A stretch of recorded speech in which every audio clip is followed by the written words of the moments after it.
নেতার মধ্যে আমার নবীর প্রেম আছে, সেই নেতাকে আমি ভালোবাসি। আমি আজকে শুনেছি কুমিল্লা মহানগর বিএনপির যিনি সভাপতি উদ্বাতুল বারী আবু সাহেব এই মাহফিলটা হওয়ার জন্য তিনি সর্বোচ্চ সহযোগিতা করেছেন এবং প্রশাসন থেকে আমাদেরকে সহযোগিতা যথেষ্ট করেছেন। তো যেই প্রশাসন এই ঈদে মিলাদুন নবীর মাহফিল করার জন্য সুযোগ করে দেয়, যেই নেতা এই সুমহান আহলুস সুন্নাত ওয়াল জামাতের শান্তিপ্রিয় কথাগুলো ধর্মীয় চেতনায় নবী পাকের প্রেমে উজ্জীবিত হয়ে কথা বলার সুযোগ করে দেয়, সেই নেতাকে আমরা সেলুট জানাই। কথা বলেন ঠিক না বেঠিক? এটা কি আমাদের রাজনীতি? এটা কি রাজনীতির কথা?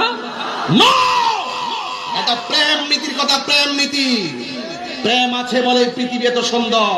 এই দেশে যদি আহলুস সুন্নাত ওয়াল জামাত যদি ধর্মের ব্যানারকে পাহারা দিয়ে না রাখতো, তাহলে আজকের সমাজের মানুষ সত্যিকার ধর্ম যে কি সেটাই বুঝতো না। কথা বলেন ঠিক না বেঠিক? এই জন্য সুন্নি যারা ভাই আছেন, আজকে আমরা যারা এসেছি, আমরা নবীর পক্ষে থাকতে চাই কি চাই না?